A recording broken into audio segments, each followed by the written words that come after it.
Hello बच्चों, कैसे हो? First class. तो चलिए, हम लोग का चैप्टर चल रहा है सिंपल हार्मोनिक मोशन का एपिसोड नंबर 7। यह 7th नंबर का लेक्चर है बेटा। इससे पहले आपका from 1 episode first to 6th आपका पूरा तैयार हो गया होगा। 1 से लेकर के 6 नंबर तक के लेक्चर को आप फर्स्ट क्लास तैयार कर चुके होंगे। कर लिए हैं सब लोग? चलो, P100 फिजिक्स में FDP सर। तो स्टार्ट करना है हम लोगों का। आज के लेक्चर में क्या होने जा रहा है, इस लेक्चर में आपको क्या बताने जा रहा हूँ। तो इस लेक्चर में कुछ 2-4 न्यूमेरिकल्स ऐसे हैं जो बहुत ही इंपॉर्टेंट है, लेकिन अभी पीछे हुए नहीं हैं। उस टाइप के क्वेश्चंस हुए हैं, लेकिन वही क्वेश्चंस नहीं हुए हैं। तो पहले तो कुछ न्यूमेरिकल्स लेते हैं, मोस्ट इंपॉर्टेंट, और फिर उसके बाद में हम लोग लेते हैं, अभी हम लोग नहीं पढ़े हैं डैम्प ऑसिलेशन क्या होता है, डैम्प ऑसिलेशन कहते किसको हैं, डैम्पिंग होता क्या है, फोर्स्ड ऑसिलेशन क्या होता है, फोर्स्ड ऑसिलेशन का इक्वेशन कैसे बनाते हैं, होता क्या है। तो हम लोगों को ये टॉपिक आज पढ़ना है, इस लेक्चर में पढ़ना है। जहाँ तक हो जाएगा वहाँ तक पढ़ा जाएगा, बाकी फिर अगले लेक्चर में आएगा, यानी कि सिंपल हार्मोनिक मोशन 8 नंबर में आएगा। तो स्टार्ट किया जाए। चलिए, तो हम लोगों का यह 7th lecture simple harmonic motion. चलो बेटा, क्वेश्चन नंबर फर्स्ट ही लेते हैं।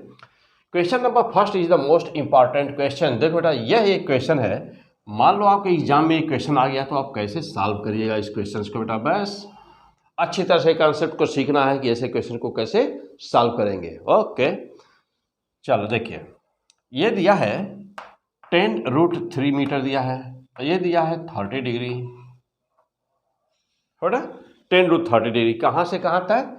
जस्ट इसके नीचे, यानी कि यहाँ पर एक पॉइंट बेटा ए, ये पॉइंट है यहाँ पर बी, ये पॉइंट है सी, जस्ट ऐसे ही यहाँ पर एक पॉइंट है डी, ए पॉइंट है बेटा ना, ये पॉइंट है ई।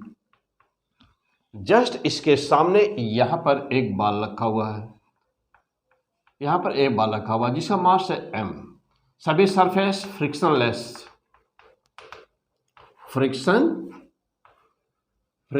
सरफेसेस,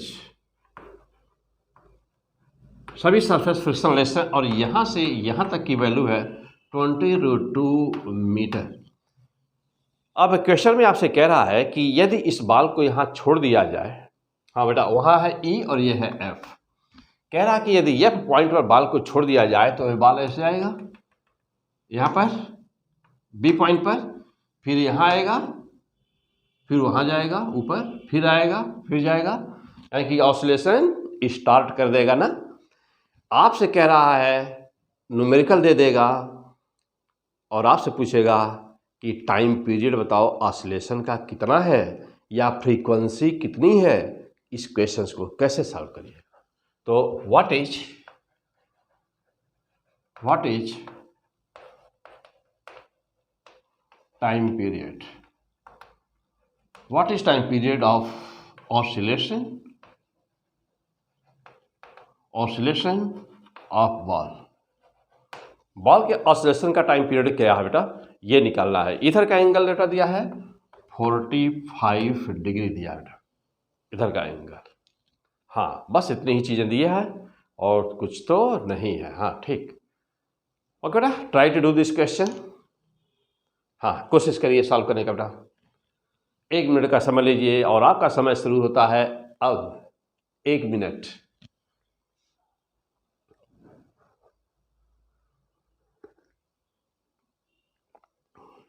हटा, जल्दी मारिए फटाफट।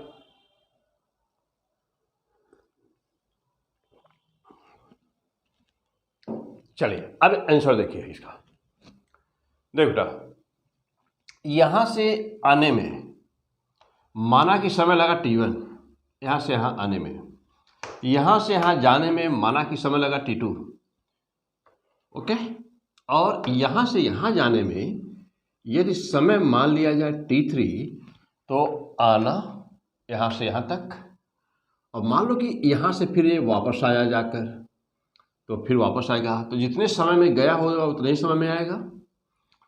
यहाँ से यहाँ जाने में जो समय लगेगा वही वहाँ से आने में लगेगा, और यहाँ से यहाँ जाने में जो लगेगा वही आने में लगेगा होगा, वह उसके बराबर होगा। तो टाइम पीरियड की हम बात करें कि टाइम पीरियड कितना, तो आप कहेंगे, देखो बेटा, टाइम पीरियड टी बराबर क्या, T1 plus T2 plus T3। ये तो केवल जाने का, उतना ही आने का 2 से मल्टीप्लाई कर दिया, दैट इज द आंसर। हाँ बस इतना ही करना होगा। लेकिन अब T1 निकालना है, T2 निकालना है और T3 निकालना है। निकाले हैं, चलिए। हाँ देखिए कितना आया है T1 T2 और T3 बेटा, T1 T2 और T3।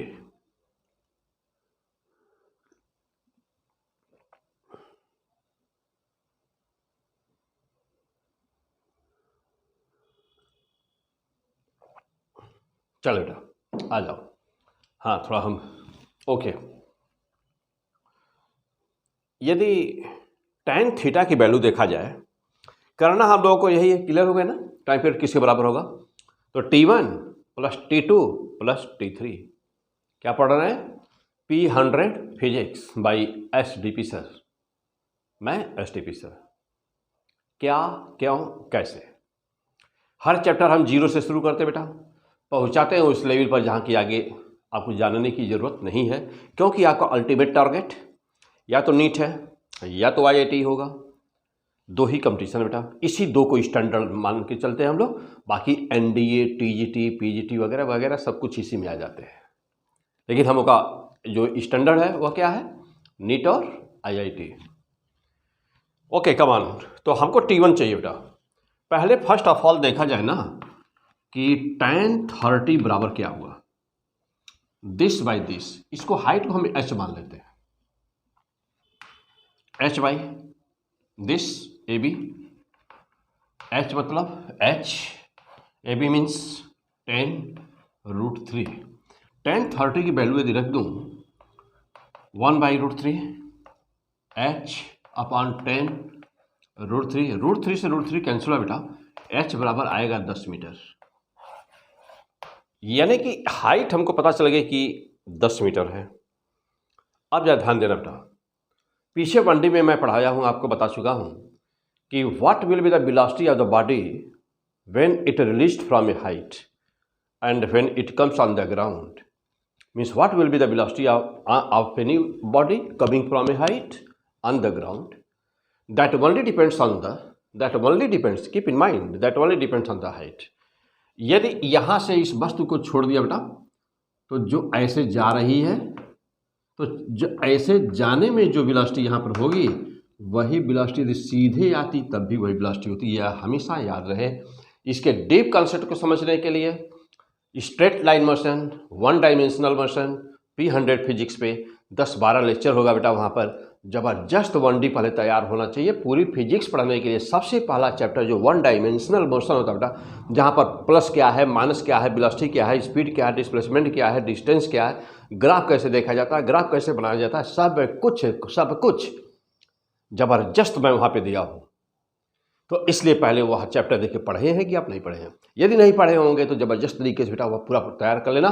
वहाँ पर सब कुछ है, प्रोजेक्टाइल पूरा है, पूरा सर्कुलर मोशन है, Newton's law of the motion है, फ्रिक्शन है, कोलिजन है, ग्रेविटेशन है ना, फर्स्ट क्लास। ओके कमाल। तो देखो बेटा, तो हाइट हो गया। तो अब जा देखना यहाँ से यहाँ आने में समय कितना लगेगा। बस टाइम तो हम लोग बहुत अच्छी तरह बता सकते हैं, तुरंत ही बता देंगे, कोई दिक्कत नहीं बेटा ना, कि यहाँ से यहाँ आने में कितना टाइम लगेगा। हाँ कैसे बता देंगे भाई, चलिए जल्दी बोलिए, टाइम कितना लगेगा। हाइट तो निकल चुका बेटा, हाइट तो आ गया यहाँ पर भी, हाइट तो निकल चुका है। चले तो चलो 2 बातें निकालते हैं। पहले हम लोग यहाँ की वेलोसिटी निकाल देते हैं ना। चलो बेटा, यहाँ वेलोसिटी मान लिया VB है, जब यहाँ से पहुँचा तो वेलोसिटी VB है, तो VB बराबर 2 तरीका बता रहा हूँ यहाँ से VB आप कैसे निकालेंगे।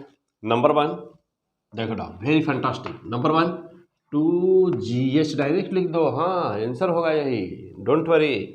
हाँ देखो कहाँ से या चाहते हो ना, सोचोगे कि इस पर निकालना होगा तो इसको भी एंगल भी तो आएगा। बिल्कुल सही कर रहे हो। 2G और क्या, 2G साइन थीटा इंटू क्या, डिस्टेंस यहाँ से यहाँ तक यस मान लेता हूँ, लेटरल डिस्टेंस मान लो यस है, तो 2G sign theta into yes ऐसे भी लिख सकते हो बेटा। यह भी सही है और यह भी सही है।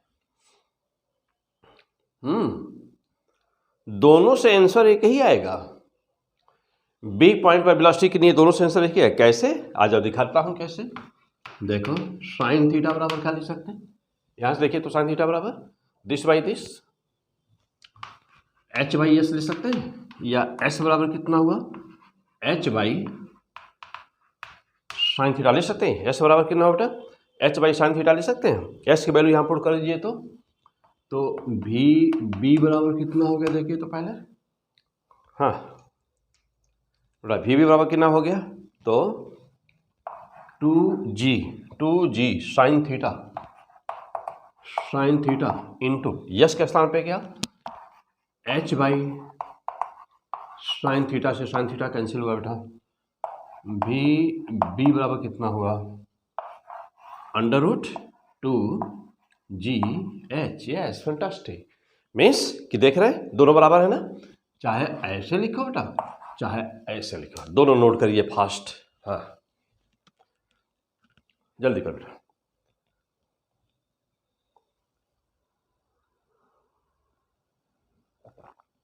प्रूफ कर लीजिए। यहां से इंक्लाइंड प्लेन पर वेलोसिटी आप कैसे निकालते हैं।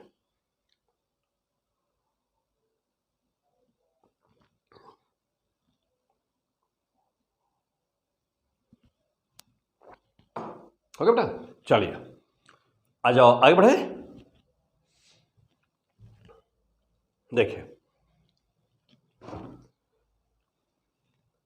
हाँ बेटा आगे बढ़ा जाए। चलिए अब इनमें से चाहिए रख दीजिए, जी एच आ चुका है 10, वेलोसिटी अब आप तुरंत बता सकते हैं। ये प्रूफ उसका दोनों से बराबर क्यों आएगा, तो मैं प्रूफ करके दिखाया आपको क्यों आएगा। हो गया, चलो बेटा देखो अब, हाँ तो भी बी का मान निकाल दिया जाए पहले, 2gh 2 × 10 × 10 how much, we B बराबर 10√2 metre per second, this is the velocity. V B आ गया बेटा। अब बात रही कि T1 कितना आया। जानते हो इंक्लाइंड प्लेन पर क्या होता है, कैसे निकालते हैं याद करिए। इंक्लाइंड प्लेन पर क्या होता है बेटा, इंक्लाइंड प्लेन पे ना 1/sin theta √2h/g, this is the standard equation of the time taken on the inclined plane where h is the vertical height। अब यही बात आप दूसरी तरह से भी सॉल्व कर सकते हैं। फिलहाल यहाँ पर T1 की वैल्यू निकाला जाए, बाकी तो मैं 1D में सब समझाया हूँ बेटा, 1D में ना तो 1/, देखो बेटा 1/2 साइन 30 है, साइन 30 1/2 हो गया, तो ऊपर चला जाना है, √2 × h 10/, T1 बराबर कितना बेटा 2√2 सेकेंड, एक वैल्यू आ गई T1। अब VB भी निकल जाना, T2 भी निकल जाना बेटा। देखो T2 कैसे निकल जाएगा, T2 बराबर डिस्टेंस दिया हुआ, वेलोसिटी आ चुकी है, तो समय कितना लगेगा, फ्रिक्शन कहीं है नहीं, तो 20√2/10 मीन्स T2 बराबर कितना है बेटा, वेलोसिटी 10√2 आया है। हाँ तो चलो देखो, तो 10√2 से √2 कैंसिल, 2 से 2 तो कितना आ गया बेटा 2 सेकेंड। T2 भी आ गया, T1 भी आ गया, हो गया। आ जाओ आगे बढ़ते हैं। हाँ फास्ट मेरे साथ नोट करते रहिए, बहुत ही फास्ट, बहुत ही आसान है सब कुछ, बस एक बार देखने की जरूरत बेटा। एक बार क्वेश्चन सॉल्व किए रहते हैं ना, तो एग्जाम में चाहे जितना भी टफ क्वेश्चन हो, लेकिन यदि पहले से बार सॉल्व है तो कॉन्फिडेंस बढ़ जाता है, अच्छा ये तो हम सॉल्व किए हैं, इसमें क्या है। दिक्कत तब होती है जब आप उसको नहीं किए होते हैं एक बार भी। हो गया, चलो बेटा अब जा देखना। अब बात रही T3 कहाँ से आएगा, कोई बात नहीं, आ जा देखा जाए। देखिए जब यहाँ पर पहुँचा, कहीं फिर फ्रिक्शन है नहीं, तो जितना वेलोसिटी VB पर होगा उतना ही वेलोसिटी VC पर होगा, बॉल का ऊपर हो जाएगा। एक पॉइंट ऐसा आएगा जहाँ पूरी काइनेटिक एनर्जी उसकी पोटेंशियल में कन्वर्ट हो जाएगी, वहाँ पर बॉल जाकर रुक जाएगा। तो तो जहाँ वेलोसिटी जितने देर में वेलोसिटी जीरो हो रही है वही टाइम चाहिए, वही t3 बनेगा। देखो बेटा, तो v यहाँ पे फाइनल वेलोसिटी क्या हुई, v बराबर क्या हुआ, V B minus G sine theta into t3, यही हुआ ना। फाइनल वेलोसिटी है v, it should be zero at maximum height, V B minus G sine 45 into t3 हुआ बेटा। अब जा देखना, बराबर कर दिया जाए, ये हटा दें यहाँ से एंगल वगैरह। देखो बेटा, अब क्या हुआ, वी बी बराबर कितना हुआ, वी बी बराबर कितना हुआ, जी साइन थीटा इंटू t3 हुआ। हटा दो बेटा, ये सब नोट कर लिया ना, सब कुछ हटा दो बेटा।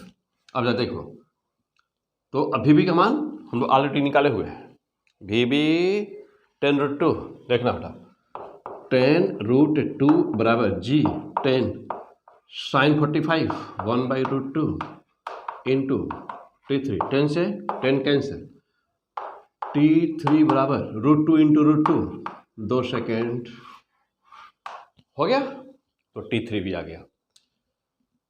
तो t1 यहाँ पे है, हाँ नोट करिए जल्दी से, मिटाइए इसको बेटा, जल्दी करिए।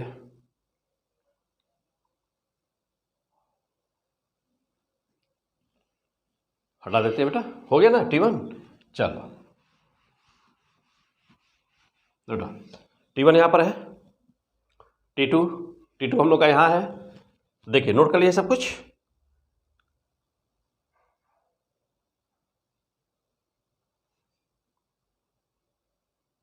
आ जाओ, अब टाइम पीरियड।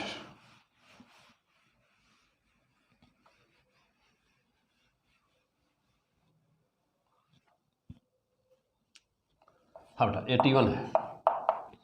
चलिए अब वैल्यू पुट कर दिया जाए, तो t बराबर t1 means 2√2 plus t2 means 2 plus t3 2 into, okay, t बराबर कितना बेटा 4 हो गया, तो 4 प्लस, ये तो 4 हो गया, प्लस 2√2 इंटू 2 मीन्स t बराबर 2 से मल्टीप्लाई कर दो बेटा, तो 2 से मल्टीप्लाई किया 8 बन गया, 8 हो गया, प्लस इसमें मल्टीप्लाई हुआ तो 4√2 हो गया, मीन्स कि t बराबर, हाँ यहाँ सॉल्व कर दिया जब इसको, दे बेटा, तो ये हो गया 8 प्लस 4 इंटू √2 का मान 1.41, तो 1.41 रख दिया जाए, हो बेटा। चलो अब 4 इंटू 1.41 यानी कि 5.64 के आसपास आएगा।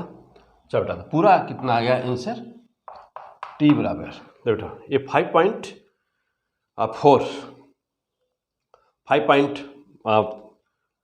ये कितना हो जाएगा बेटा, 1.41 से मल्टीप्लाई करो तो 28 56 5.56 ना, हाँ 5.56 हो जाएगा बेटा, तो लगभग आ गया 8 प्लस 5.56 के आसपास आएगा, तो 8 और 5 13 13.56 second. This is the fantastic answer, ये हो गया बेटा सॉल्व। तो this was the time period,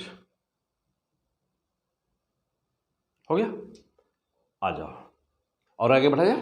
तो ऐसे कुछ क्वेश्चंस हैं, तो अभी किसी भी एपिसोड में हम लोग इस क्वेश्चंस को नहीं लिए थे, आसान है, सिंपल है, कुछ है नहीं। अब आपको ये पता चल गया कि कुछ भी किसी भी तरह से बना करके, कोई भी शेप बना करके यदि आपको क्वेश्चन दे दिया जाए तो आप हाँ ये मत सोच रहा कि कहाँ पर ऑसिलेशन कैसे होगा। अरे भाई सिंपल सी बात है, फ्रिक्शन है नहीं, तो जितनी एनर्जी देखिए इसके पास शुरू में ही t बराबर 0 पर या यहाँ पर है, तो t बराबर 0 पर इसके पास एनर्जी, t बराबर 0 पर इसके पास वेलोसिटी नहीं है, टोटल एनर्जी पोटेंशियल है, छोड़ देंगे तो पोटेंशियल एनर्जी काइनेटिक में कन्वर्ट होगा, यानी कि यह नीचे जी साइन थीटा इसको नीचे पुल करेगा, तो जी साइन थीटा की वजह से नीचे आएगा, यहाँ जो भी वेलोसिटी पाएगा आगे बढ़ जाएगा, फ्रिक्शन कहीं नहीं है, एनर्जी लॉस नहीं हो रही है, 100% एनर्जी इसकी कंजर्व रहेगी, फिर यह ऊपर चला जाएगा, फिर ऊपर जाएगा, दोनों पे हाइट डिफरेंट होगी H1 H2, हमको उसको निकालने की जरूरत नहीं है। वहाँ गया और फिर वहाँ पे वेलोसिटी 0 हो गई और फिर जी साइन थीटा उसको नीचे खींचेगा, पुल करेगा, फिर वापस आएगा, यहाँ आया, फ्रिक्शन है नहीं, आगे बढ़ जाएगा, फिर यहाँ से ऊपर जाएगा, जहाँ से आया था वहीं जाएगा। तो इसलिए T1 समय आने में यहाँ तक, तो T1 समय ही लगेगा यहाँ से वहाँ जाने में। T1 यहाँ से यहाँ, तो देखो बेटा T2 यहाँ से यहाँ, तो T2 ही यहाँ से यहाँ भी होगा। T3 में वेलोसिटी 0 हुई है ना, तो T3 समय में ही वह यहाँ से यहाँ आएगा भी। जितना समय जाने में उतना ही समय आने में। कब? जब आते समय और जाते समय दोनों का एक्सेलरेशन कांस्टेंट होता है तब। मीन्स कि एक बार वही एक्सेलरेशन का काम करे और दूसरी बार यदि वही एक्सेलरेशन रिटार्डेशन का काम करे तो जो समय आने में लगता है वही समय जाने में। पक्का? आगे बढ़ा जाए, अगला क्वेश्चन। हाँ, अगला क्वेश्चन बहुत ही स्टैंडर्ड सारे क्वेश्चंस हैं। एक बार जब आप देखे रहते हैं ना क्वेश्चंस, तो एग्जाम में आता है तो दिक्कत नहीं बेटा। अब पहली बार जब कोई क्वेश्चन दिखाई पड़ता है ना, तो आधा तो पहले ही आप डर उत्पन्न हो जाता है बेटा, वहाँ कॉन्फिडेंस डाउन होने लगता है कि अरे ये तो कैसे सॉल्व होगा, देखे नहीं। इसलिए हर तरह के क्वेश्चंस को सॉल्व करना देखना एग्जाम के पहले बहुत ज़रूरी है। आपका एग्जाम का डेट आ गया है, मैं बताया था अभी आपको। अभी आपके पास आज से 5 महीने का समय है बेटा। हाँ, और IIT वालों के लिए तो अभी ये आप जो फेज फर्स्ट है उसके लिए समय कम है, लेकिन फेज सेकंड के लिए तो अभी पर्याप्त समय 6 महीने आपके पास में, 6 महीने से ज़्यादा। हाँ बेटा, चलो अगला क्वेश्चन हम लोग लेते हैं बेटा। आ जाओ बेटा, देखो नेक्स्ट, ये क्या V शेप का एक ट्यूब है बेटा, ये V शेप का एक ट्यूब है ना, एक V शेप का ट्यूब है बेटा, और इसमें लिक्विड भरा हुआ है।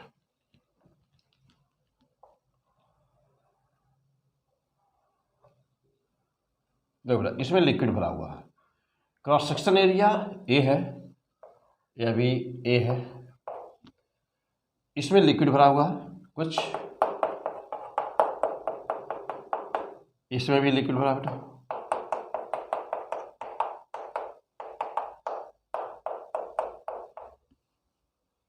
ना, और ये लंबाई यहाँ से यहाँ तक L है, ये भी लंबाई L है, यह एंगल θ1 है और यह एंगल θ2 बेटा, θ1 θ2 है। इसको स्लाइटली डिस्प्लेस, हल्का सा हिला करके छोड़ दिया। लेट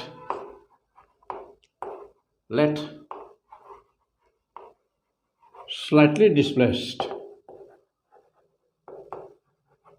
it starts oscillation ना बेटा। तो आपको बताना है कि व्हाट इज टाइम पीरियड, इस ऑसिलेशन का टाइम पीरियड क्या होगा। यस, आपका समय शुरू होता है अब। 1 मिनट का समय लीजिए, मारिए फटाफट आंसर। हाँ, डेंसिटी को रो मान लीजिएगा और mass of the liquid, mass of liquid को m मान लीजिएगा। बस मारिए फटाफट आंसर।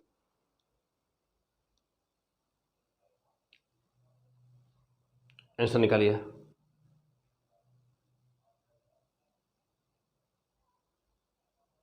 आइए, अब मैं सॉल्व कर रहा हूं, अपना आंसर मिलाइए।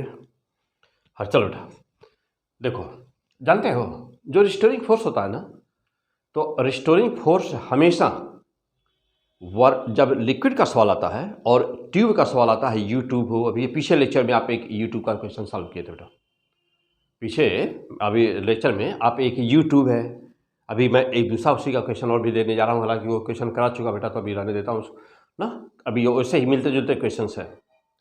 तो अभी आप लास्ट लेक्चर में आप YouTube वाला सॉल्व किए हैं, बहुत ही इंपॉर्टेंट, बहुत ही इंपॉर्टेंट, बहुत ही इंपॉर्टेंट, अच्छी तरह से उसको तैयार करा दीजिएगा सब कुछ।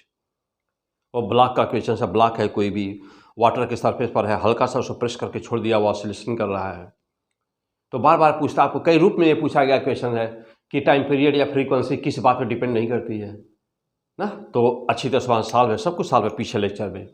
देखिए, या तो 4 नंबर में होगा या तो 5 नंबर में होगा, लेकिन है सब कुछ हो चुका है, सब सारे क्वेश्चन जो भी खोजेंगे सब मिलेगा। अच्छी तरह से हर लेक्चर को अच्छी तरह से पढ़ने की जरूरत है। फिलहाल इस क्वेश्चन का आंसर देखा जाए बेटा क्या होगा। तो जानते हो कि जब भी कभी भी हम लोगों को टाइम पीरियड बताना होता है, कभी भी हम लोगों को टाइम पीरियड बताना होता है, या हम लोगों को कहीं पर भी फ्रीक्वेंसी बतानी होती है, तो ऐसे किसी भी क्वेश्चंस को हम लोग 3 स्टेप में सॉल्व करते हैं। ऐसे किसी भी क्वेश्चंस को हम लोग 3 स्टेप में सॉल्व करते हैं। कैसे? कौन कौन सा step? Number 1, first of all determine the value of the restoring force, पहला स्टेप। दूसरा स्टेप डिटरमाइन द एक्सेलरेशन, और तीसरा step compare with the standard equations of the acceleration. ये 3 स्टेप होते हैं बेटा। कोई भी क्वेश्चन हो, कुछ भी हो, स्प्रिंग मास सिस्टम हो, कुछ भी हो, ये 3 ही स्टेप में सॉल्व भी होने हैं। पीछे पढ़ते आ रहे हो, हाँ, सारे लेक्चर्स पढ़े होंगे, मजा आ गया होगा, बिल्कुल फर्स्ट क्लास। वही चीज़ यहाँ पर भी है, क्वेश्चन चाहे जो भी है, लेकिन होना स्टेप 3 ही है। आ जाओ, तो सबसे पहला स्टेप, पहले स्टेप में हम लोग को क्या करना होता है? Determine the value of restoring force. अब आप यहाँ पे सोचिए कि जब हम इसको हल्का सा हिला करके ऐसे ही इसको ना हल्का सा डिस्प्लेस करके छोड़ दिया जाएगा, तो वाटर का जो लिक्विड बेटा, इसमें ऑसिलेशन स्टार्ट हो जाएगा। मास है m, तो रिस्टोरिंग फोर्स किसके द्वारा प्रोड्यूस हो रहा है? लंबाई यहाँ पर भी दिया है, लिक्विड कॉलम की लंबाई L दिया है, इधर भी L दिया है, तो किसके द्वारा प्रोड्यूस हो रहा है?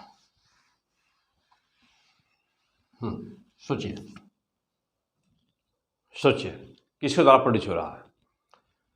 जब आप प्रेशर निकालते हैं, मैं कहूँ कि हाइड्रोस्टैटिक प्रेशर, तो हाइड्रोस्टैटिक प्रेशर जब आप निकालते हैं तो देखते होंगे कि ट्यूब चाहे वर्टिकल रखा हो, चाहे लैटरल रखा हो, यदि हाइट बराबर है तो hydrostatic pressure only depends on the liquid column, height of the liquid column. It does not depend on the angle of inclination. कभी भी वह झुकाव कोण पे डिपेंड नहीं करता। It does not depend on the angle of inclination, it only depends on the vertical height. यह केवल और केवल वर्टिकल हाइट में डिपेंड करता है। ठीक, तो यहां पर वर्टिकल हाइट, इसका हमको यह वर्टिकल हाइट जो होगा बेटा, देखो ये जो वर्टिकल हाइट होगा ना, जो वर्टिकल हाइट होगा, यह केवल इस पर डिपेंड करता है, केवल इस पर डिपेंड करेगा, वर्टिकल हाइट पर केवल डिपेंड करेगा। तो इसके लिए वर्टिकल हाइट कितना बन जाना है? ये vertical height L sin θ1, angle के सामने साइन आता है बेटा, तो L sin θ1, और इसके लिए क्या बनेगा? इसके लिए बनेगा L sin θ2। तो टोटल वर्टिकल हाइट कितनी होगी लिक्विड कॉलम की? तो total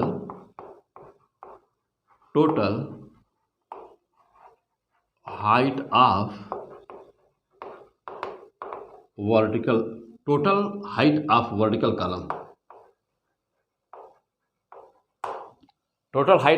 column, total height of vertical column कितना हो गया?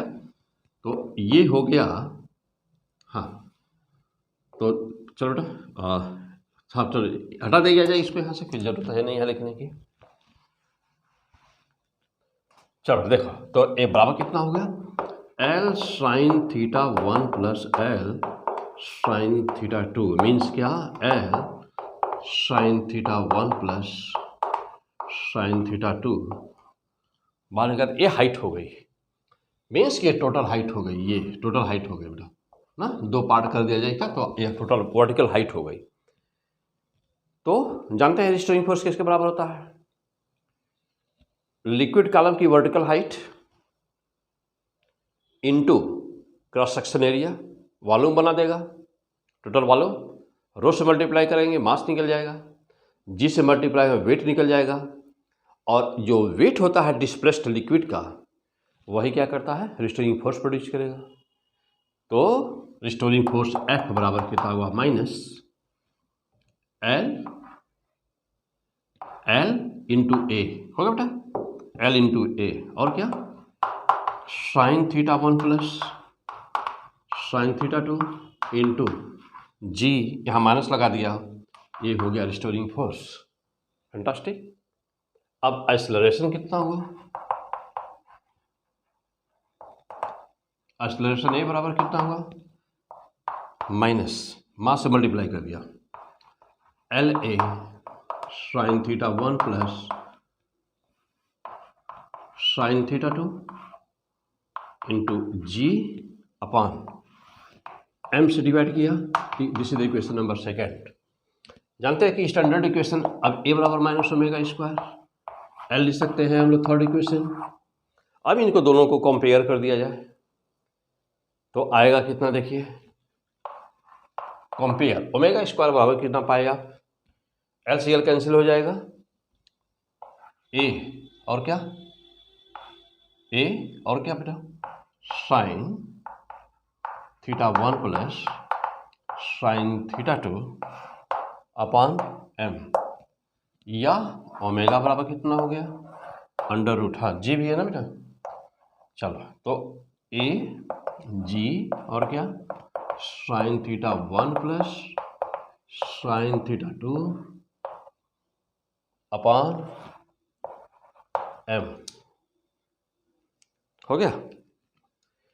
ये ओमेगा की वैल्यू आ गई, is the fantastic value of the omega angular velocity. बाकी का काम जानते हो बेटा, निकल जाएगा बहुत आसानी से। क्या कर देना है अब इसमें, क्या कर देना बेटा, अब इसमें बस ओमेगा के स्थान पर 2π/t कर दिया जाए। हाँ इतना नोट करिए, मैं आगे निकाल दूँ बेटा, ओमेगा की वैल्यू आ गई। अब फ्रीक्वेंसी बताना है तो फ्रीक्वेंसी, टाइम पीरियड बताना टाइम पीरियड, फ्रीक्वेंसी बताना तो ओमेगा बराबर 2πn कर दिया, और यदि टाइम पीरियड बताना है तो ओमेगा के साथ 2π/t कर देना है।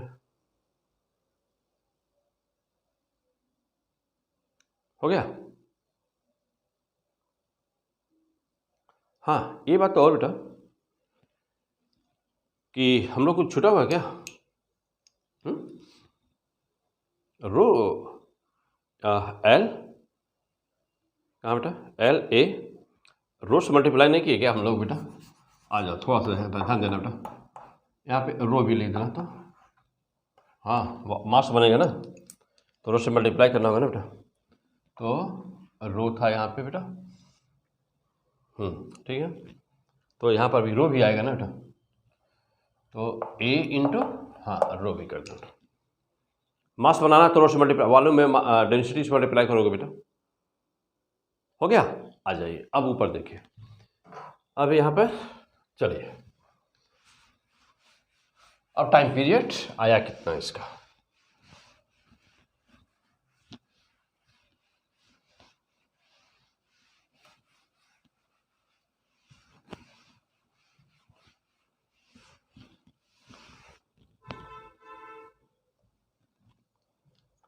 चलो देखो टाइम पीरियड कितना आया, तो 2π/t बराबर अंडर रूट क्या, a rho g sine theta 1 plus sine theta 2 upon mass ले सकते हैं। अब टी बराबर कितना बेटा, 2π अंडर रूट एम अपॉन क्या, ए रो जी और क्या sine theta 1 plus sine theta 2। हो गया। तो this is the fantastic answer of the question. ये बेटा ये है टाइम पीरियड जो निकालना था, दिस इज द आंसर। हो गया। क्या, क्यों, कैसे। तो टेक्निकल क्वेश्चन थोड़े से बड़े क्वेश्चन हैं, टेक्निकल हैं, लेकिन सीखना जरूरी है। कुछ समय नहीं लगना बेटा, बहुत आसानी से सॉल्व हो जाएगा। हो गया। चलिए और आगे, हाँ नेक्स्ट अगला क्वेश्चन।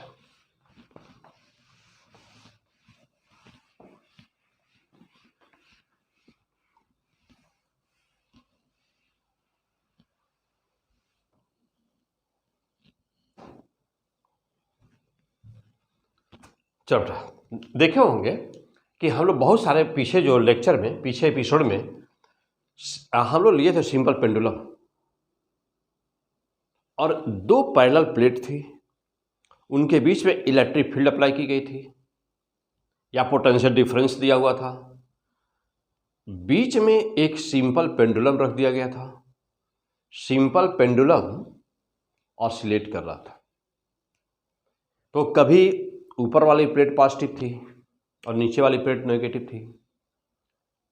किसी दूसरे क्वेश्चन में ऊपर की प्लेट नेगेटिव थी, नीचे की पॉजिटिव थी। तो हम दोनों क्वेश्चंस करवाए हुए ना पीछे लेक्चर में बेटा, सब सॉल्व है।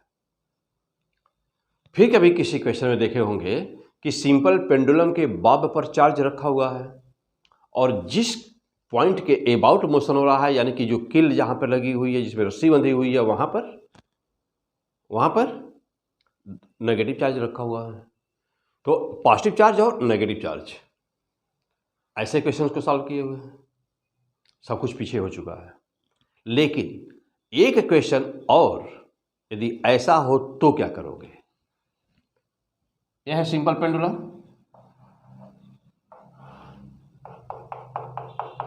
ये सिंपल पेंडुलम, लेंथ है L,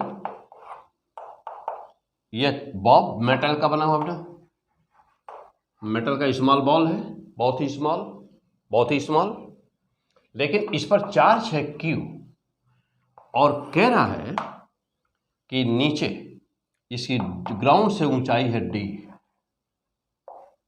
ग्राउंड से ऊंचाई है D इसकी, और ये जो नीचे की सरफेस है मीन्स ग्राउंड, यह conducting surface,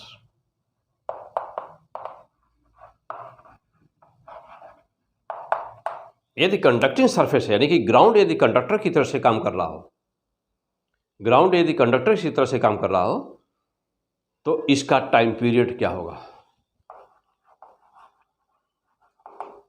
what is time period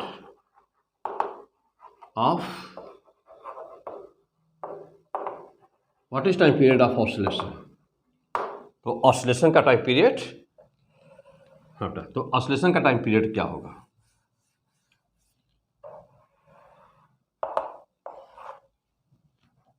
हाँ, ऐसे क्वेश्चंस को कैसे सॉल्व करेंगे। सरफेस, नीचे सरफेस कंडक्टिंग है, चार्ज केवल इस पर है, बॉब पर, और यह ऑसिलेट कर रहा है। कह रहा कि टाइम पीरियड क्या होगा इसका। समय शुरू होता है अब। Maximum time allowed 1 minute. Video को रोक करके वहीं पे पॉज करिए, वीडियो वहीं पे रोकिए, सॉल्व करिए, 1 मिनट के अंदर आंसर निकालिए।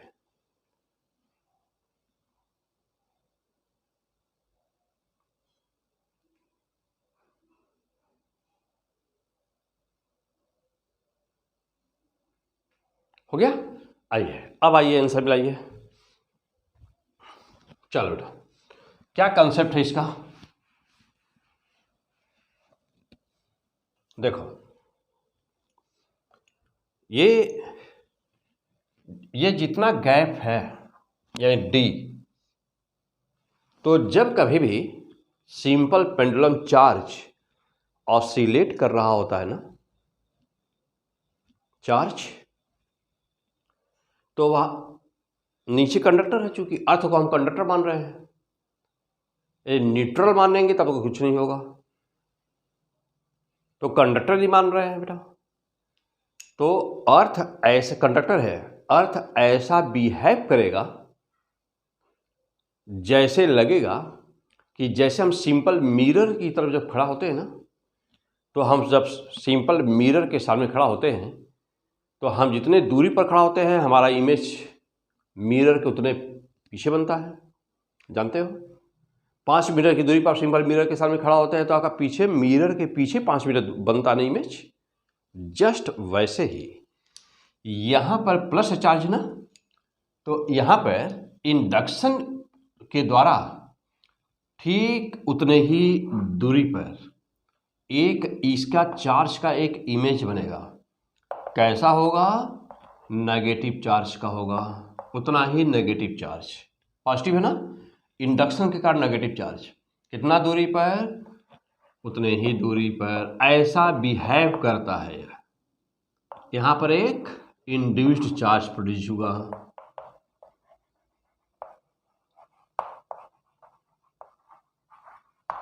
अब जो यह चार्ज प्रोड्यूस हुआ इसको नए नाम से जानते हैं। इसको कहते हैं इलेक्ट्रिकल इमेज। क्या बोलते हैं बेटा? इलेक्ट्रिकल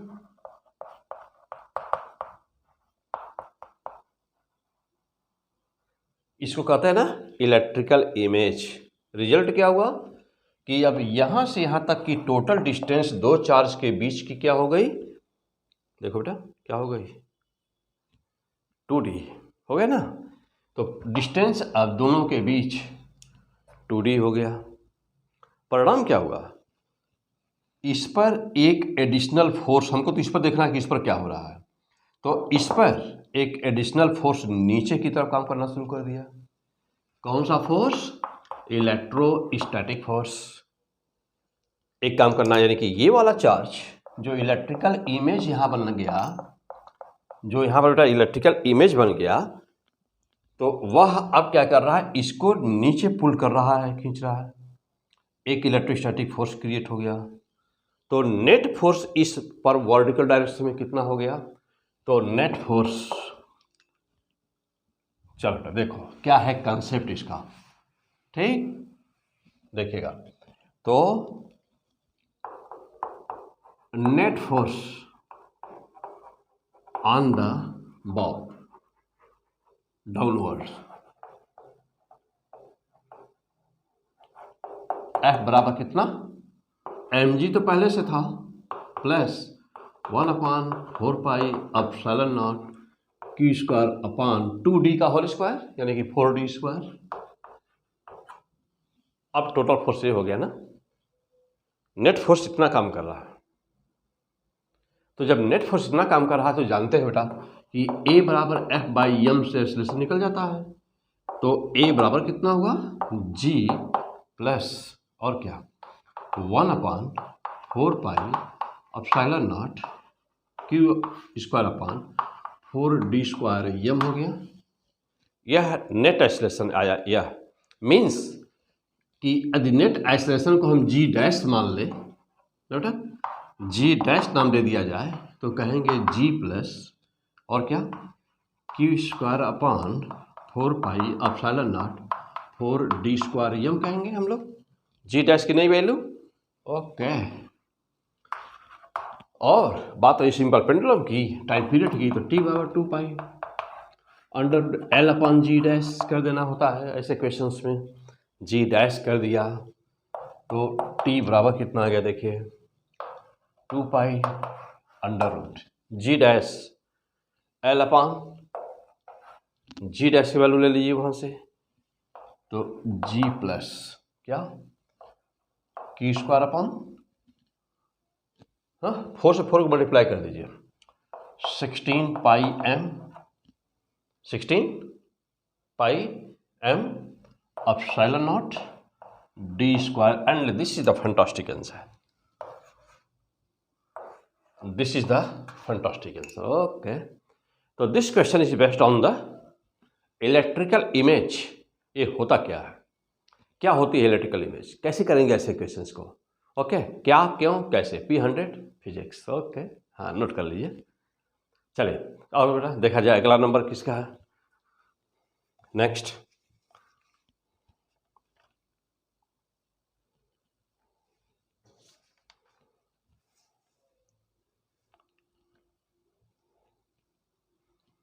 हो गया।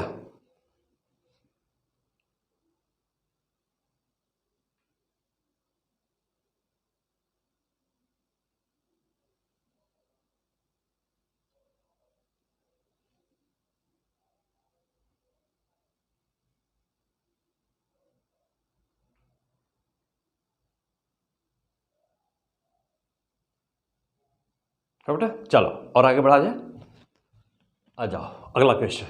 नेक्स्ट एक थ्योरेटिकल क्वेश्चन यहाँ छोटा सा है बेटा, पेपर में आया हुआ आपके।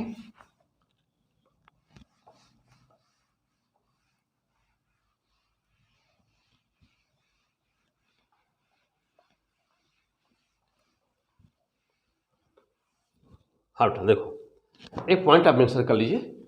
एक हाँ थ्योरेटिकल क्वेश्चन है, बहुत छोटे छोटे क्वेश्चन बेटा, बहुत इंपॉर्टेंट। क्या कि time period of simple harmonic does not depends on, ले लो बेटा, टाइम पीरियड, आंसर नोट करिए direct. Time period of simple harmonic motion does not depend on, most important, number 1 energy,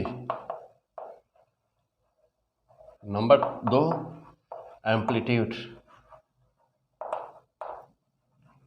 number 3 phase. ना बेटा, energy, amplitude, phase पे time period depend नहीं करता। हाँ note कर लो बेटा जल्दी से, फास्ट हो गया। चलिए और आगे बढ़ जाए बेटा।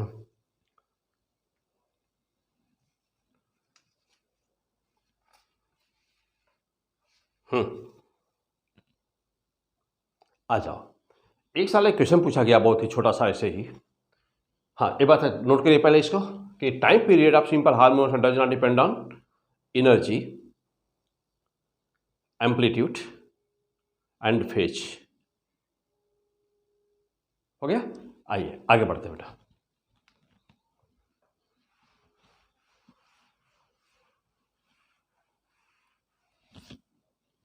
चलो देखो, जैसे मान लीजिए बहुत ही सिंपल क्वेश्चन है, छोटे छोटे क्वेश्चन है। यह एक सिंपल पेंडुलम है और इसमें लिक्विड भरा हुआ बेटा ना, इसमें लिक्विड भरा हुआ है और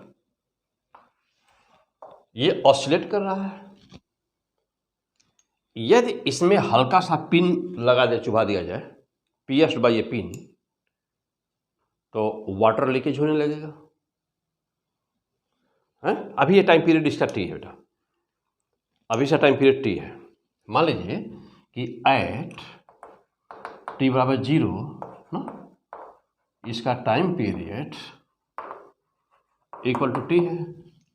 अभी let it pierce, let it by a pin, तो वाटर की ड्रेनिंग होने लगेगी, यानी कि पानी इसमें से वाटर बेटा बाहर निकलने लगेगा। तो टाइम पीरियड में वेरिएशन कैसा होगा, तो कह रहा है कि let it pierce by a pin, then time period okay, क्या 4 ऑप्शन दे रहा है, कह रहा है डिक्रीजेस, देन इंक्रीजेस, यानी पहले डिक्रीज करेगा फिर इंक्रीज करेगा। फिर दूसरे ऑप्शन में क्या बेटा कि पहले इंक्रीज करेगा देन डिक्रीजेस, और तीसरे में कह रहा है रिमेन्स कांस्टेंट, कुछ भी नहीं होगा, वैसा रहेगा, वैसे ही रहेगा। और चौथे ऑप्शन में कह रहा बेटा नन ऑफ दीज मीन्स कि इसमें से कोई नहीं सही है, कुछ और होगा। मार दीजिए आंसर।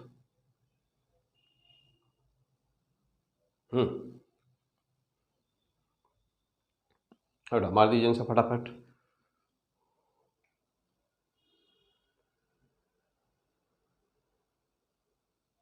हो गया, आइए आंसर।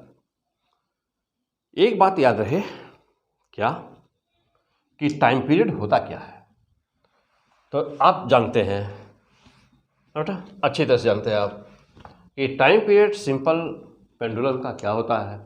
तो सिंपल पेंडुलम का टाइम पीरियड होता है टी बराबर 2 पाई अंडर रूट L/G होता है।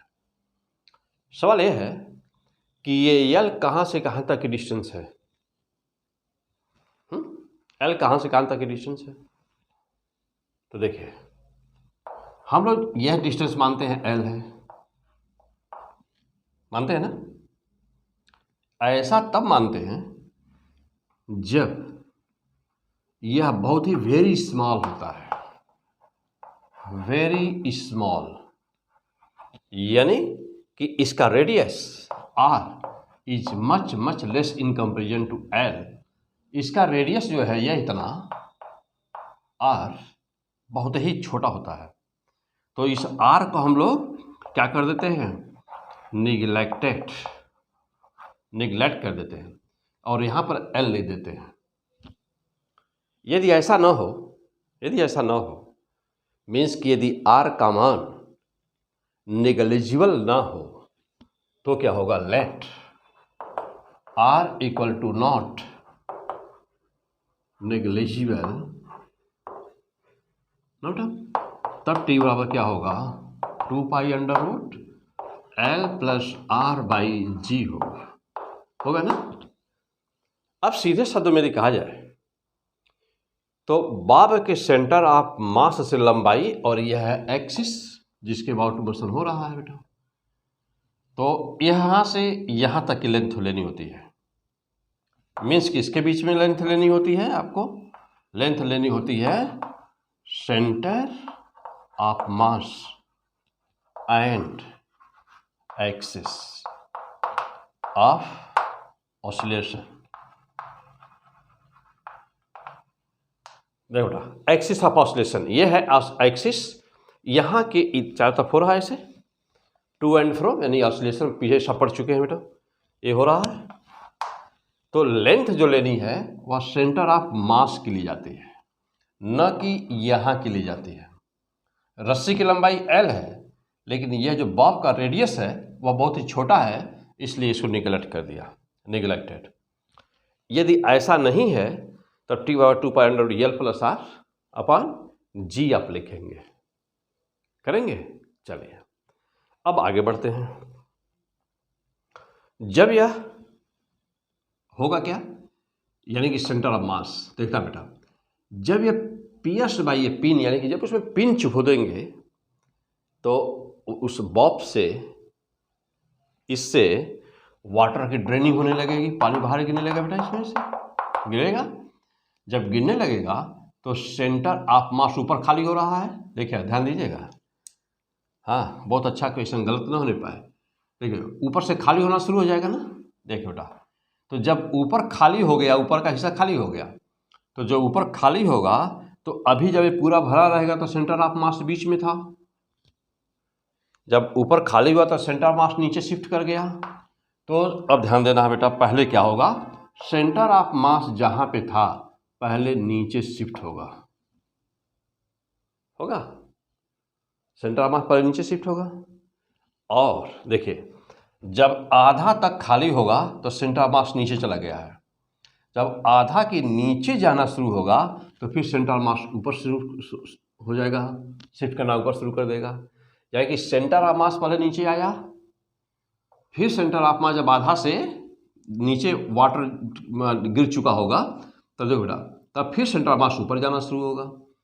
तो पहले सेंटर ऑफ मास नीचे फिर ऊपर, जब सेंटर ऑफ मास नीचे आया तो L प्लस आर की जो वैल्यू थी वो क्या कर गई, इंक्रीज कर गई, यानी कि पहले L प्लस आर की वैल्यू इंक्रीज करेगी और फिर L प्लस आर की वैल्यू डिक्रीज करेगी। मीन्स कि पहले क्या होगा, तो पहले L प्लस आर की वैल्यू इंक्रीज करनी है,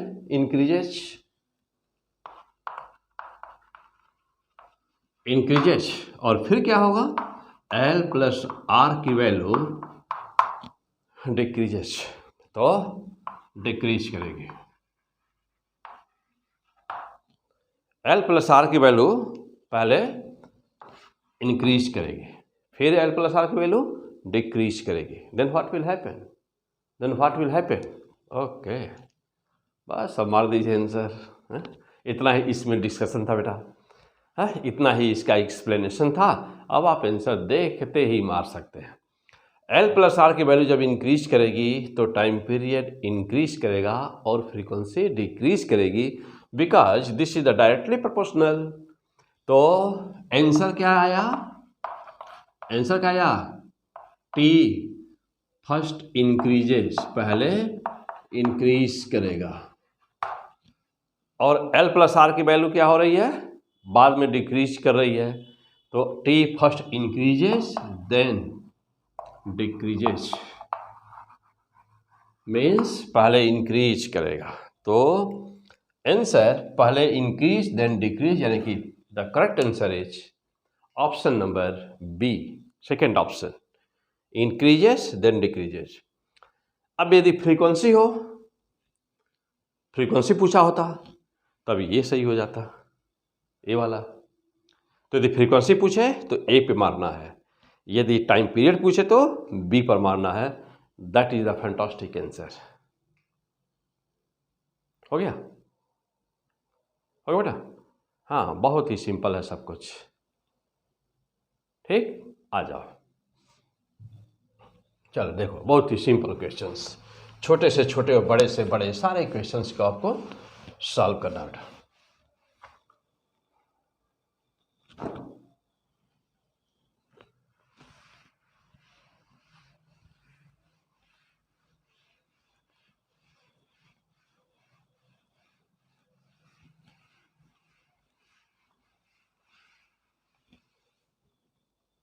हो गया, आ जाओ देखो अगला क्वेश्चन।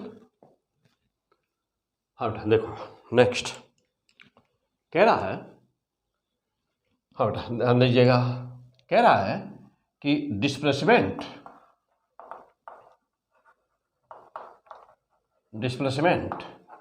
ऑफ ए पार्टिकल, क्या बेटा, displacement of a particle x equal to ना, x equal to displacement of a particle is x, जहां पर नंबर ए में दे रहा है x equal to minus 10x cube, B में दे रहा है बेटा ना, बी में दे रहा है कि x equal to minus 10x square, C में दे रहा है कि x इक्वल टू 10x, और डी में दे रहा है कि x इक्वल टू ना यहाँ पे x नहीं बेटा, ये आइसोलेशन दिया है। तो displacement of a particle is x and isolation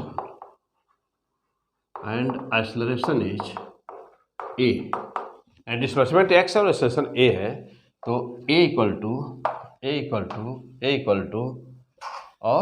equal to minus 100x, ये दिया बेटा। ये आपको चार इक्वेशन दिया है, कह रहा है कि which one is simple harmonic motion. मार दीजिए निशान जल्दी फटाफट, हाँ फटाफट मारिए जल्दी, एक लाइन में देखते ही आंसर।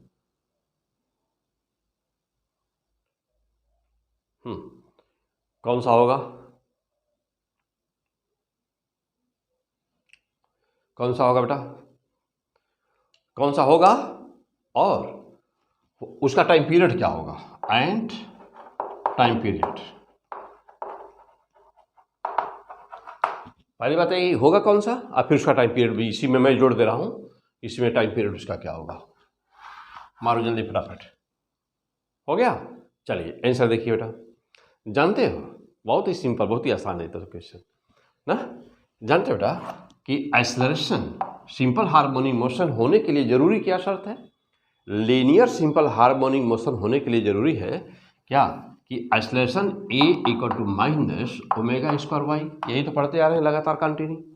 तो acceleration a equal to minus omega square y means कि acceleration directly proportional to displacement and power of displacement is single power, that is the one.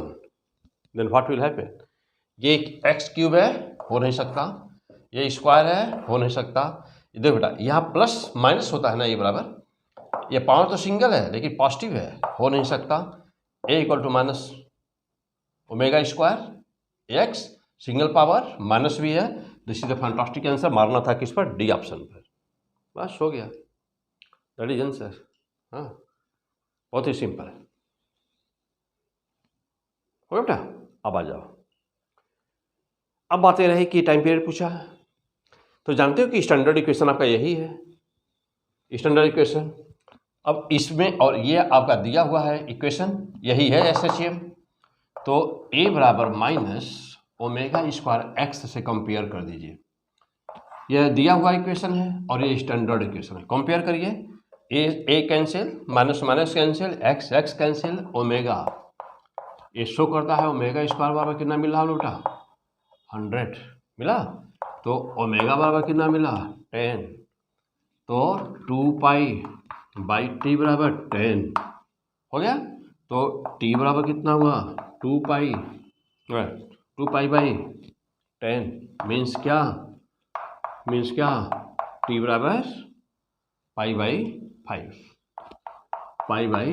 5 second हो गया, बस सॉल्व हो गया। टी बराबर पाई बाई 5 सेकेंड है बेटा। चलो आ जाओ नेक्स्ट।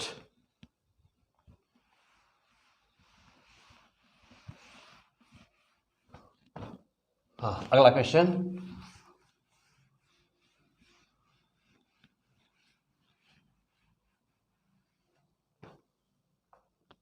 हो गया बेटा, आ जाओ देखो नेक्स्ट क्वेश्चन। कह रहा है क्वेश्चन में कि कह रहा कि stroke of a piston, stroke of a piston in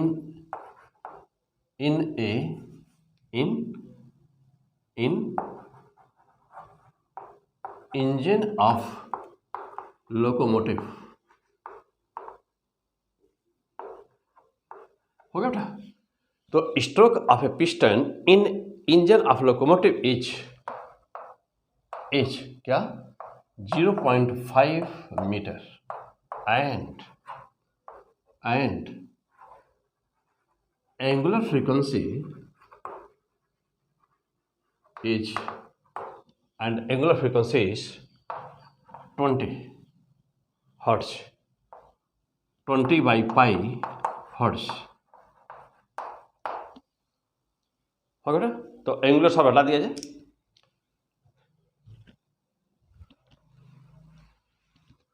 and frequency is 20 by pi hertz बेटा।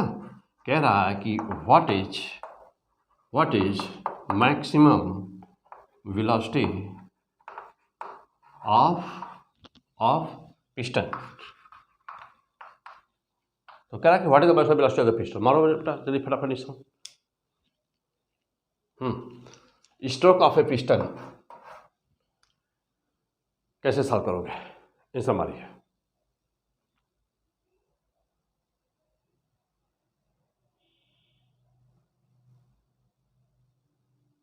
हाँ maximum time 1 minute, try to do.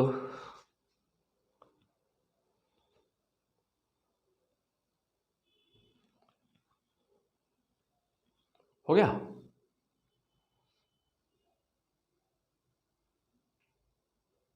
चलिए मैं सॉल्व करो बेटा, आ जाओ देखो होता क्या है। जानते हो इंजन यानी कि कोई लोकोमोटिव, कोई कार मोटर गाड़ी कुछ भी है, उसके इंजन के पिस्टन का स्ट्रोक जानते देखते होंगे ऐसे ऐसे अप डाउन होता है, तभी तो इंजन चलता है ना। ट्रेन में दिखाई देता होगा इंजन में ऐसे हॉरिजॉन्टल होता है, दिखता है ना बेटा साहब। तो इंजन के अंदर जो पिस्टन है उसका ऑसिलेशन वो सिंपल हार्मोनिक मोशन कर रहा है। पिस्टन सिंपल हार्मोनिक मोशन कर रहा है बेटा। उसका स्ट्रोक दिया है। पहली बात है कि स्ट्रोक होता क्या है, देखो बेटा जैसे मान लो कि ये मीन पोजीशन है, ये ऊपर गया यहाँ तक और नीचे जा रहा है यहाँ तक। इस पूरी लेंथ को ना इसको कहते हैं स्ट्रोक बोलते हैं बेटा। कहीं पर भी जब ऑसिलेशन हो रहा होता है तो उसी को स्ट्रोक बोलते हैं बेटा। देखो अब जानते ही हो कि मीन पोजीशन यह है, तो यहाँ से यहाँ पर भी इसको भी क्या कहेंगे हम एम्पलीट्यूड, और इधर भी कहेंगे एम्पलीट्यूड है बेटा। ये भी एम्पलीट्यूड मीन्स कि सीधे शब्दों में कहा जाए बेटा तो स्ट्रोक बराबर कितना हुआ। तो सीधे शब्दों में क्या है, स्ट्रोक बराबर 2a हुआ। तो a बराबर क्या हुआ स्ट्रोक अपॉन 2 कर दें। यानी कि एम्पलीट्यूड यदि हमको निकालना हो, एम्पलीट्यूड बेटा हमको निकालना हो तो ए बराबर स्ट्रोक बाई 2 कर दें, एम्पलीट्यूड निकल जाएगा। Okay fantastic. आ जाओ अगला पॉइंट। अब जा देखिएगा, जानते हो कि वी मैक्स बराबर क्या होता है? पढ़ते हुए आ रहे हैं पूरा ना, हम लोग फिनिश कर चुके हैं सिंपल हार्मोनिक मोशन। अब हम लोग का पोर्शन बचा हुआ बेटा damp harmonic oscillation, forced oscillation, maintained oscillation, ये सब क्या होते हैं? रिजोनेंस क्या होता है? ड्राइविंग ऑसिलेशंस क्या होते हैं? ड्राइविंग ऑसिलेशन क्या होते हैं बेटा? इनका स्टैंडर्ड इक्वेशन क्या होता है? और यह बहुत ही इंपॉर्टेंट है, बहुत ही इंपॉर्टेंट है। हर साल यहाँ से कोई न कोई क्वेश्चन आ जाता है। ऐसा पूछा सीधे सीधे कि फोर्स्ड ऑसिलेशन का इक्वेशन 40 क्वेश्चन बना दिया, कोई बड़ा बड़ा पूरा एक पेज में एक ही सवाल ही था। एक पेज में एक क्वेश्चन था। अनुसार पेपर में देखो, किसी साल की बात है बेटा नीट में, और एक साल का पेपर है, उसमें क्या किया, पूरा एक पेज एक ही क्वेश्चन ही था। और क्या किया, लिख दिया कि which one is the equation of the forced oscillation, और सभी एक ही जैसे लग रहे थे, थोड़ा थोड़ा डिफरेंस कर दिया था। हो गया है ना। ऐसे ही एक क्वेश्चन आया था, इलेक्ट्रोमैग्नेटिक वेव का इक्वेशन पूछा था, कह रहा था कि यदि इलेक्ट्रिक फील्ड इतनी है तो मैग्नेटिक फील्ड कितनी होगी इलेक्ट्रोमैग्नेटिक वेव में।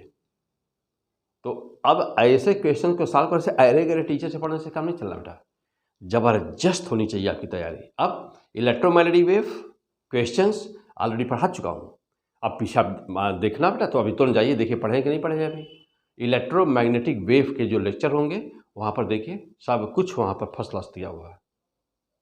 फिलहाल अभी सामने जो है क्वेश्चन यहाँ पर देखते हैं। तो एम्पलीट्यूड के वैल्यू हम लोग यहाँ से निकाल सकते हैं। तो एम्पलीट्यूड बराबर ए बराबर हुआ कितना, स्ट्रोक कितना बेटा 0.5 मीटर दिया हुआ है, तो 0.5 मीटर में है, अपान 2 कर दिया जाए, तो ए बराबर कितना हुआ 0.25 मीटर हो गया बेटा। This is the value of the stroke amplitude. तो एम्पलीट्यूड यहाँ पर लिख दीजिएगा, एम्पलीट्यूड ए बराबर कितना हुआ, तो एम्पलीट्यूड ए बराबर स्ट्रोक बाई 2 हुआ। तो स्ट्रोक ए बराबर एम्पलीट्यूड ए बराबर कितना हुआ, सो मच, इतना आ गया भाई लोग, हो गया बेटा, हो गया ए बराबर। अब आ जाइए, तो वी मैक्स बराबर जानते हैं अब क्या होता है ए इंटू ओमेगा, या वी मैक्स बराबर, और क्या लिख सकते हैं, वी मैक्स बराबर ए इंटू 2πn, या वी मैक्स बराबर कितना ए मीन्स 0.25 मीटर हो गया, इंटू 2π इंटू एन के वैल्यू दिया बेटा 20/π हर्ट्ज। देखिए 20/π फ्रीक्वेंसी दिया हुआ, ध्यान दीजिएगा, फ्रीक्वेंसी दिया है, पाई से पाई कैंसिल कर दीजिए, और क्या दो बेटा, एक जीरो से यहाँ पर मल्टीप्लाई कर दीजिए, तो 2.5 हो गया, यहाँ पर 0 से मल्टीप्लाई 2.5 हो गया, और 2 × 2 4 हो गया, 2 × 2 4 हो गया बेटा, पाई से पाई कैंसिल हो चुका है। तो 8 और 2 10, यानी कितना है बेटा 10 metre per second. This is a fantastic answer, यानी कि इसका इस क्वेश्चन का आंसर आया वी मैक्स बराबर कितना 10 metre per second, that is the answer, हो बेटा 10 मीटर पर सेकेंड। ओके हो गया,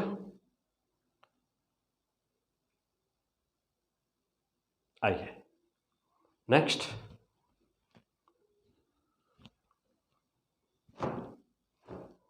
हाँ बेटा नेक्स्ट,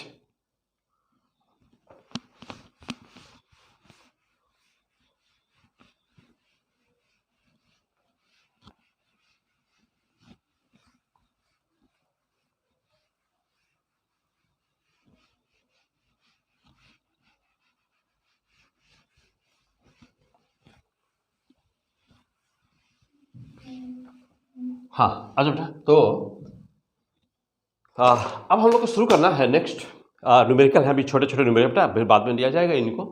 अब हम लोग को शुरू करना है यहाँ जो सबसे ज़रूरी है, न्यूमेरिकल सब हो चुका बेटा, मैक्सिमम न्यूमेरिकल सॉल्व हो गया है। कुछ न्यूमेरिकल्स हैं अभी, जैसे पुली और स्प्रिंग सिस्टम। कौन सा? पुली और स्प्रिंग सिस्टम। कुछ न्यूमेरिकल्स अभी बचे हुए हैं, बस एक दो टाइप का और रह गया। पुली और स्प्रिंग सिस्टम ना, ये न्यूमेरिकल। और छोटे छोटे कुछ न्यूमेरिकल्स में रह गया बेटा कि कभी कभी दे देता है क्वेश्चन, 4 क्वेश्चन दे देता है और पूछता है कि जैसे अभी हम लोग लिए थे, और पूछता है कि यहाँ इसमें कौन सा वेव का इक्वेशन है और कौन सा सिंपल हार्मोनिक का इक्वेशन है। तो सिंपल हार्मोनिक मोशन का इक्वेशन, कौन पीरियाडिक है, कौन ऑसिलेटरी का इक्वेशन है। तो ये बहुत ही इंपॉर्टेंट क्वेश्चन है कि 2 चीज़ें रह गई हम लोग की। 4 दिए गए इक्वेशन में से which one is the equations of the simple harmonic motion, which one is the equations of the time period periodic equation, which one is the oscillatory equations. तो अब हम लोग के पास में बस ये ए टाइप का इक्वेशन, कुछ एग्जाम्पल्स ले लिया जाए, प्रैक्टिस करा दूँ उसका भी। और क्या? और पुली स्प्रिंग सिस्टम। पुली यदि लगा हो और एक स्प्रिंग अटैच कर दे हम पुली से बेटा, तो ऐसे क्वेश्चंस को कैसे सॉल्व करोगे? उसका कुछ जादू बता दो, मैजिक। क्यों? क्योंकि ये प्रूफ होने वाले हैं नहीं। आपको कुछ जादू चाहिए, कुछ मैजिक चाहिए कि देखते ही आंसर मार दीजिए। अच्छा रहेगा ना? हाँ, एग्जाम में प्रूफ होने वाला है नहीं, तो कुछ जादू बताऊंगा बेटा। तो अब यहाँ मैं इसको एपिसोड को, आज के एपिसोड कहीं पे रोक देता हूँ, और अब हम लोग के लेकर के आते हैं, अभी मिलते हैं आपसे फिर। तो अब जो क्वेश्चन रह गया है उस टाइप का क्वेश्चन, यानी कि स्प्रिंग पुली सिस्टम, एंड पहचानना कि ऑसिलेटरी होगा और एसएचएम भी होगा कि नहीं। तो कुछ डिफरेंट न्यूमेरिकल्स ले लिया जाए, जो भी क्वेश्चंस आज तक आए हुए उनको तो सॉल्व ही कर दिया जाए। कुछ ऐसे क्वेश्चंस हो गए। और प्लस जो सबसे बड़ी इंपॉर्टेंट बात है कि डैम्प ऑसिलेशन क्या होता है, फोर्स्ड ऑसिलेशन क्या होता है, मेंटेन्ड ऑसिलेशन क्या होता है, रिजोनेंस क्या होता है, शार्पनेस क्या होती है, ये रह गया पोर्शन। यानी समझ गए होंगे कि सिंपल हार्मोनिक मोशन का यह 7वां लेक्चर था बेटा, और जो 8वां नंबर आने वाला है उसमें हम सब समेटने की कोशिश करेंगे। कौन कौन?